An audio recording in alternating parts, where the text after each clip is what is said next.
Ei pessoal, eu sou o Luís e este é o meu canal Bubble Flip Curiosity. People, hoje trago-vos outro documentário, ok?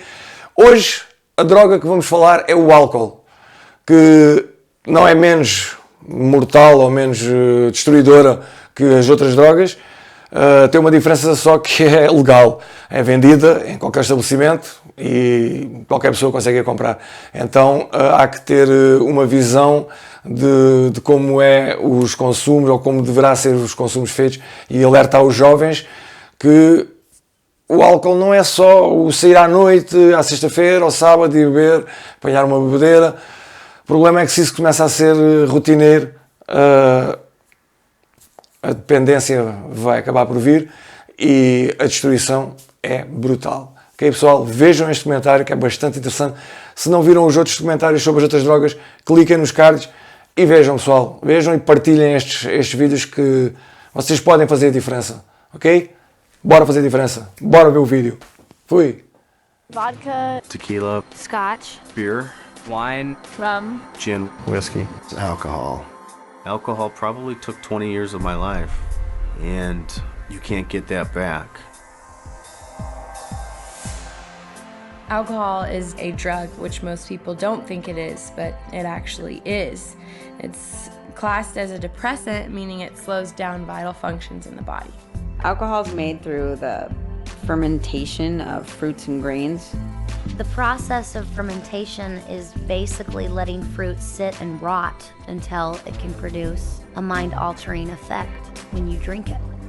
there's different types of things you can drink that have different amounts of alcohol in them. Like a beer, if you just drink beer, that has 2 to 6% alcohol. Wine is about 8 to 20% alcohol. And then you got your hard liquors, which are like vodka or whiskey, which are about 40 to 50% alcohol.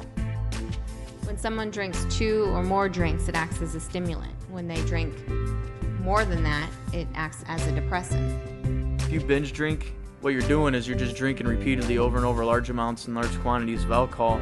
If you put that much alcohol in your system at one time, you can get alcohol poisoning, which could lead you to go into a coma or even kill you.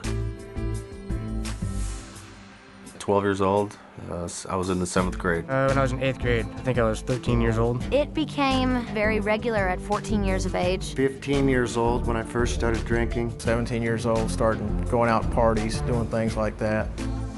At first, drinking was a sociable thing, you know, I drank with my friends. Thought I was really cool going out with all the older guys, and I'd try to show off in front of them and drink myself stupid. They just go out and party all night. By the time I was probably 15 is where I started drinking at school.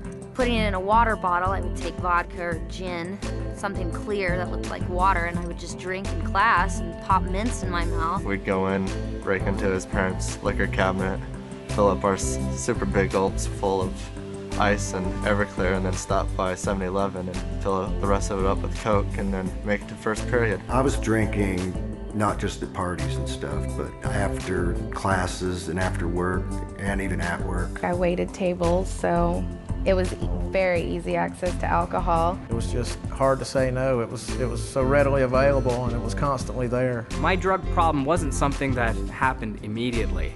It happened so slowly that I missed the fact that I was addicted to it. It became a routine, a way of life. The only type of people I would hang out with were people who were using drugs or drinking alcohol. And it got to the point where that's all I cared about. It became far more than just a partying thing. It was a necessity.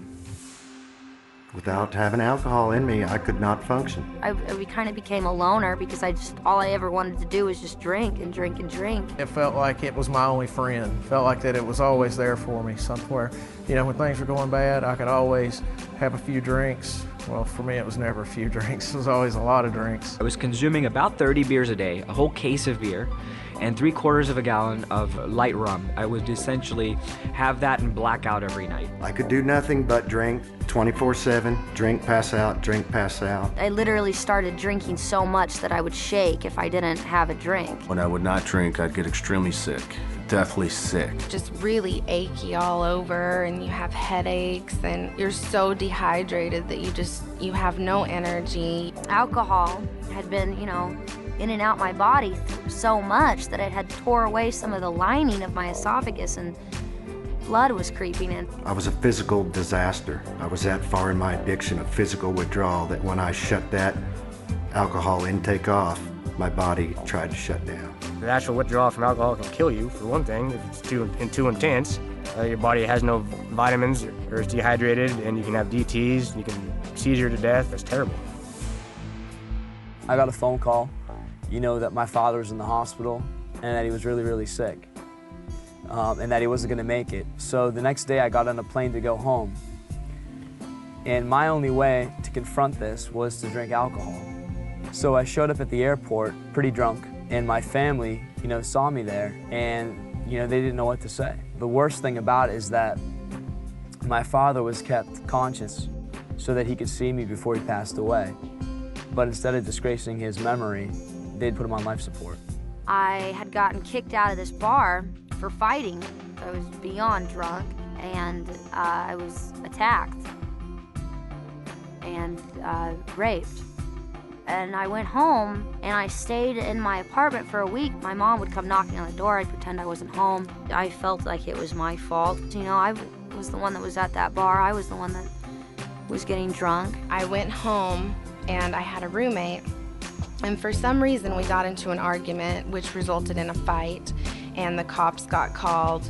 I blacked out for part of it, so I couldn't figure out why I was waking up in jail. I drank some beer there at the bar inside the airport. I just ordered another beer and put my backpack on and started walking through the terminal smoking a cigarette. I didn't care what I was supposed to be doing.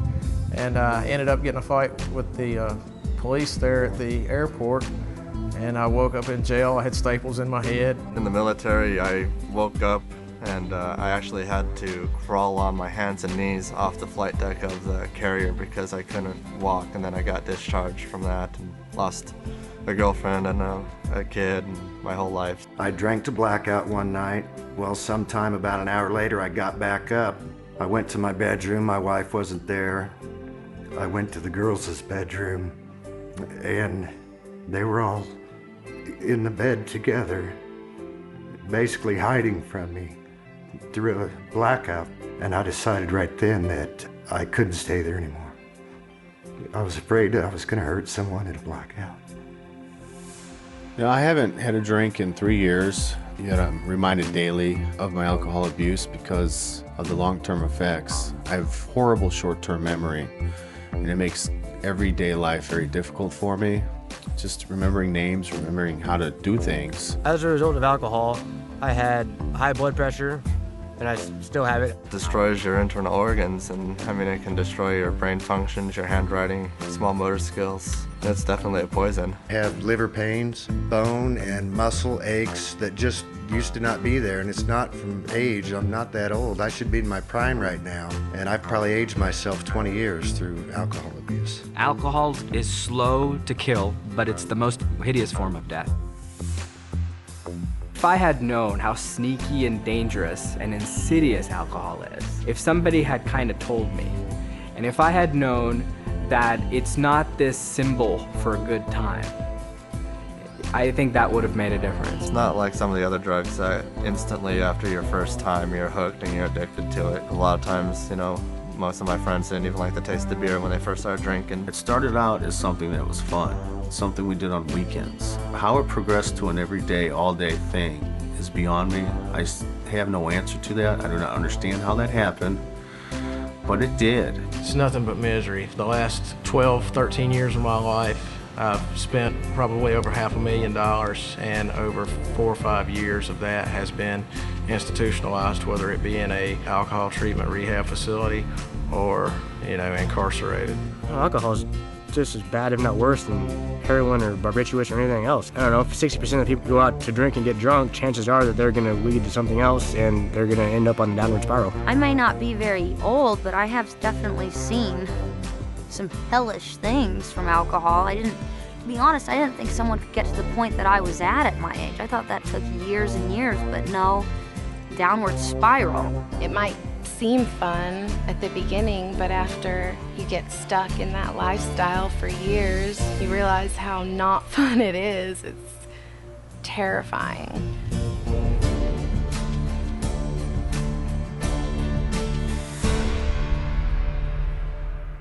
E pronto, pessoal, termina mais um vídeo, mais um documentário sobre o álcool. Espero que tenha sido bastante interessante.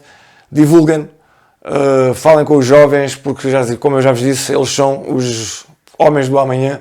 São eles que têm que ter uma educação diferente e uma visão diferente das drogas e neste caso do álcool. Portanto, pessoal, já sabem, deixem o like, ajudem o canal a crescer, divulguem, partilhem com todos os jovens e com todas as pessoas que vocês puderem, ok, pessoal? Até ao próximo vídeo. Fui!